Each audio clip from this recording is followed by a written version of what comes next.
Bonsoir et bienvenue sur boursicoté.com pour cette analyse technique sur le Forex et matières premières. Nous pouvons constater ici, suite à l'impulsion d'hier, que les cours reviennent bien sur la zone d'objectif ici à 1,0860 qui était l'objectif depuis la rupture ici de la précédente zone de support à 1,0960. Donc on s'achemine ici vers ce niveau. Alors c'est sous ce niveau que les choses vont commencer à se gâter si les cours viennent le casser, car nous sommes ici sur une zone de support majeure, on le voit ici, voilà, sur cette phase, beaucoup d'appui, il y a eu beaucoup d'appui sur cette zone, et vraiment, si on venait ici à casser ce niveau, l'objectif moyen terme deviendrait ici cette zone de support des 1,0565. Donc pour l'instant, on est sur une phase ici où les cours devraient venir tester, d'ailleurs on peut quasiment considérer que ça a été fait.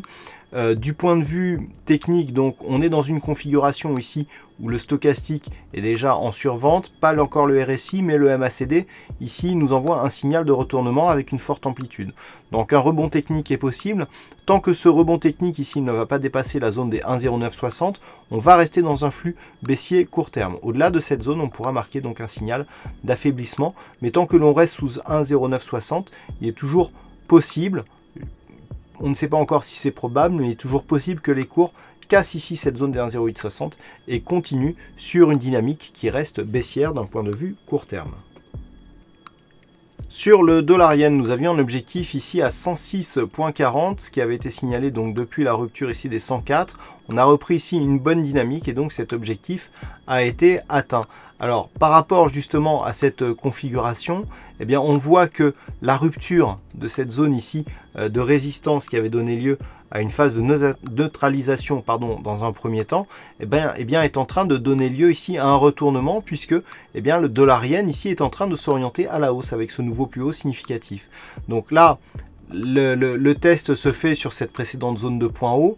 Si les cours viennent à vraiment valider cette cassure et à s'orienter ici vers la zone des 111,24, ça sera un premier pas. Mais là, on peut déjà dire que l'on est en train de marquer un signal de retournement sur cette zone ici, donc de support des 100,14. Et donc, à partir du moment où on va valider ici ce niveau, dans ce cas-là, le retournement sera validé de fait, puisque depuis cette zone de point bas, nous n'avons pas eu de nouveaux points bas significatifs. Même la phase volatile ici que nous avons connue suite à l'élection de Donald Trump est restée au-dessus de ce niveau. Et donc là, on est en train de valider ici cette zone cassure des 106,40. Donc vraiment, on est en train de donner une orientation positive à la tendance moyen terme. Attention du point de vue court terme, on est ici dans une configuration avec un surachat ici sur le stochastique. Vous voyez que le MACD ici devient hésitant sur son histogramme, il vient juste de changer de couleur, on est en cotation réelle là, actuellement. Donc un retournement est possible tant que l'on reste ici au-dessus des 106,45, voire même au-dessus ici des 105,35, le biais restera haussier. Par contre, sous ces zones, nous aurons des signaux d'affaiblissement. Et enfin sur l'or, donc suite au mouvement que nous avons connu ici sur l'élection de Donald Trump, où on était venu chercher ici une résistance oblique baissière de tendance court moyen terme, les cours se confirment ici à la baisse, puisque lorsque l'on se rapproche un petit peu, on peut constater que sur ce rebond technique ici, on reste sous la moyenne mobile 20 exponentielle avant de revenir ici sur cette bande de Bollinger inférieure. Donc là, dans cette configuration, on vise clairement ici un retour sur la zone des 1250,55.